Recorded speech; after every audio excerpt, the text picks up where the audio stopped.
Hello everyone, my name is Shelby and this is the series where I reveal what is inside these mystery pottery molds I found on Gumtree. Hello and welcome to mold 64. This mold is quite interesting because the holes to pour inside kind of look like two little eyebrows, so I had a little bit of a giggle when I was pouring this one up.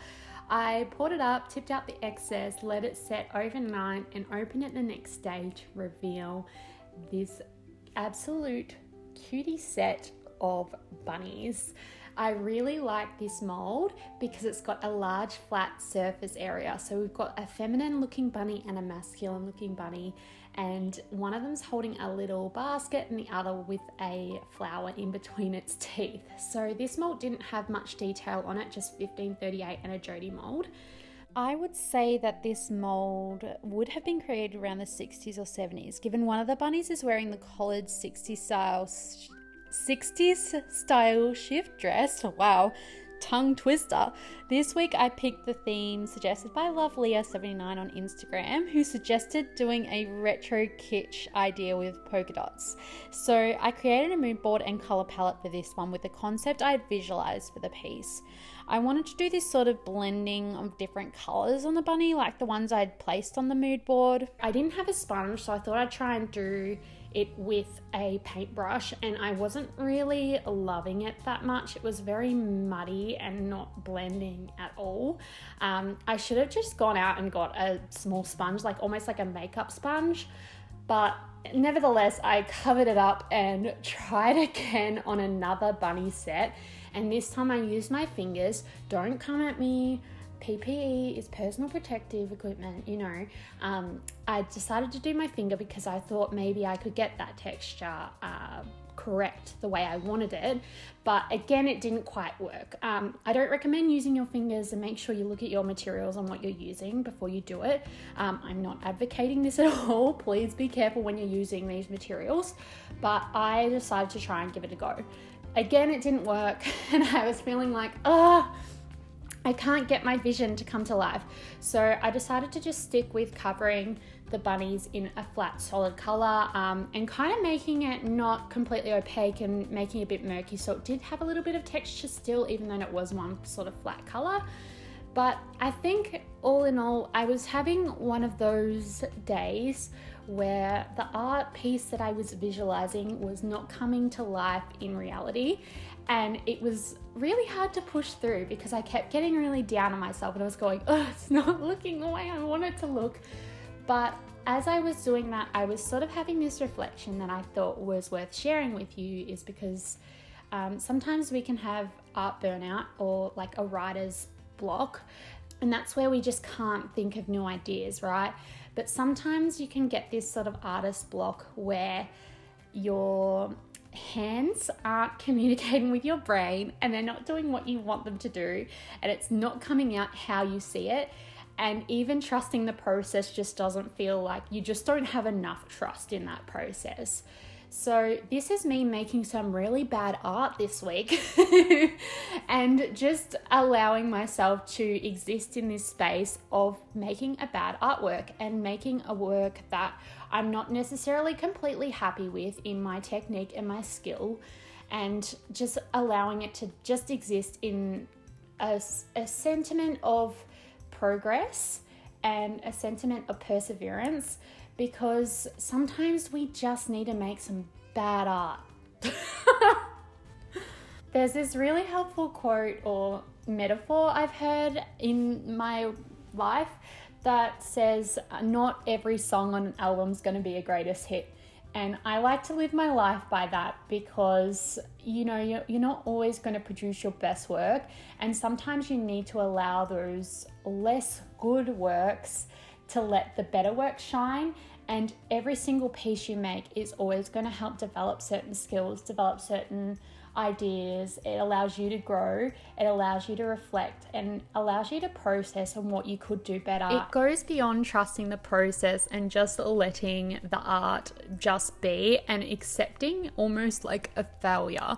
So sometimes I feel like with art especially, we stop ourselves from even trying because we're so scared of failing or not being 100% our ideal result. But without that failure, we don't really learn anything. And without giving it a go in the first place, we'll always wonder what could have been, and we'll always sort of regret if we didn't give it a go.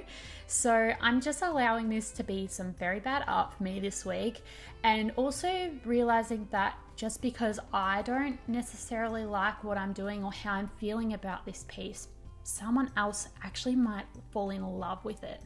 And it's just being in this space of accepting that, I'm not really digging it. I'm not really loving this process this week because, I don't know, my headspace isn't in the right area that it needs to be. But if I didn't allow myself to have those bad days, I can't celebrate the good days. I can't really be proud of myself for ever persevering if I don't stick with the ideas that I don't really think are working for me.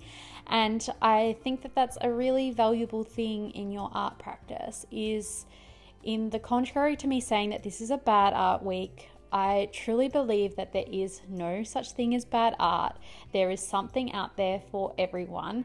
And when I say make some bad art, I mean push through that concept, push through that idea that maybe doesn't feel quite right to you, because regardless, you're going to learn something about your style. You're going to learn something about what you'd like to create. You're going to learn something about maybe even the colors that you've used on that piece.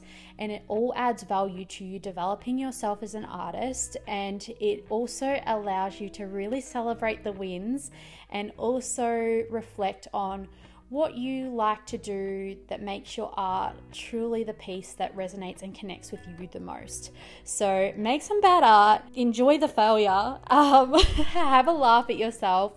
Just don't be afraid of giving things a go, because you just don't know where those ideas are going to lead and change your art for the better. Given I was having a pretty average art week mentally, I didn't film as much this week as I usually film, and I actually did a bit off camera. And that was because I just needed that time to myself for once to just sort of think, how am I going to fix this situation so that I kind of like the pieces? So what I did was changed a few of the patterns up a little bit. I love this polka dot pattern. It's so cute and was on my mood board. So I kept that pattern, but there are a few patterns I slightly adjusted. So you didn't get to see that on camera. You can probably see it here in the glazing. So I dunked those ones in the glaze. I popped them in the kiln, and here you get to see the finished result after I had a little play with the design and got it to a sense of where I was quite happy with it, and I thought that they were more presentable than what they were looking like when I was filming it. I don't know if any of you are fans of the Chicken Run, but we have this saying that we inside joke with the Mr. Tweety, and he goes, "It's all in me head." It's all in me head. And I think this week, my bad art week was all in my head, because these look poppin'. They are so fun. I definitely think the design wise, I could have worked a little harder to refine it and make it a little bit cleaner, especially in these polka dots where the polka dot sizes are all asymmetrical. It would have been nice to see some symmetry with those, but they look so fun. The tone of the bunnies painted does look a little bit muddy. Again, that finessing, because I was having a bad week, would have looked amazing. I did this pattern off camera. I showed you the pink flowers, but I added this sort of mustardy, muddy background, which I actually love, and I sort of gave the flowers a little bit of a white spacing around them to make them pop, which I love. The blue gingham, which I just could not line up. I could not get straight lines. I actually kind of think it's really quirky and fun, but we're not going to talk about the back of the dress where I just went, the lines just went, so we're just going to ignore that. But otherwise, I think it gives that gingham effect really, because I had that sort of washy look. So it looks thicker where it crosses over. It looks darker where it crosses over, like a normal gingham pattern. I love this lime with the darker green on top. It's very 60s-esque, very retro kitsch, with the red that just doesn't, it shouldn't go, but it does. I feel like that's the essence of retro kitsch, is it's just like jarring colors that shouldn't work, but they just look awesome together. I love retro kitsch. It's just so fun. And there's so many adaptations that you can take from it and variations, but it's just a whole lot of fun. I did notice that the feminine looking bunnies did end up looking like kangaroos. Which is like, they look like kangaroos now because of the brown, which I dig. I like that. I don't have a kangaroo piece that I've made before that's this quirky and cute, so I really love how they came out. And I also like them in a group. They really pop in a group. I really... it was all in my head. These turned out really lovely, really bright, really daggy, and I love it. I love it. Let me know what you think of this piece in the comments. I definitely think it's a perfect one for Easter, and you know what? The pair's perfect for Valentine's Day too, which is just around the corner, which was unintentional. Anyway, let me know in the comments. Thank you so much for watching, and here is your sneak peek for next week.